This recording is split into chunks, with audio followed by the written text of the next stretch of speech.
పటిష్టమైనటువంటి సమిష్టితో రాష్ట్రం అంతా మంచి మెజార్టీ వచ్చింది. మన నియోజకవర్గంలో కూడా మన కార్యకర్తలు 23,000 ఓట్లు దొంగ ఓట్లను చచ్చిపోయిన ఓట్లను తీసేశారు. అంతా ఇంత శ్రమ పడ్డా ప్రతి ఒక్క ఓటును చూసినాం.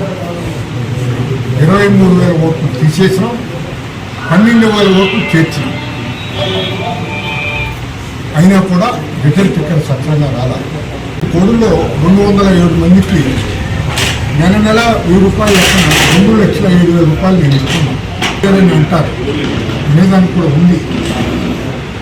లోకల్ ఇన్ఛార్జికి వ్యతిరేకంగా మనం చేయకూడదనే ఉద్దేశంతోనే ఏ పనులు చేయలేదు.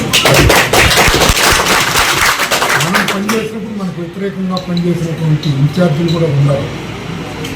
అయినా వాళ్ళను పైన ఉన్నటువంటి వాడు ఆయన అల్లా కావచ్చు, రేపు ఆయన కావచ్చు, ఇవన్నీ కూడా మనం పార్టీ పురోగమనానికి ఇప్పటి వరకు నిజమైనటువంటి కార్యకర్తలకు ఎక్కడ ఎవరికి కూడా న్యాయం జరగలేదు.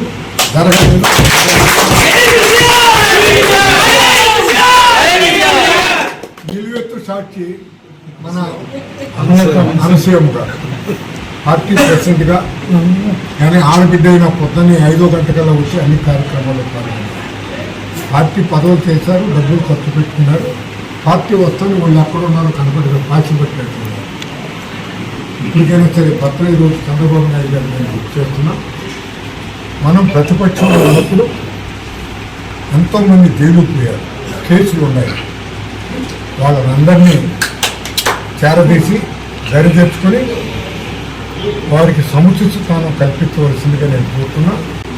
నేను ఏ పదవి నేను కోరుకోవటం లేదు, మళ్ళీ చెప్తున్నా. నేను ఏ పదవిని కోరుకోవటం లేదు. ఇస్తే వద్దను నేను అడుక్కోను. I'm not the beggar.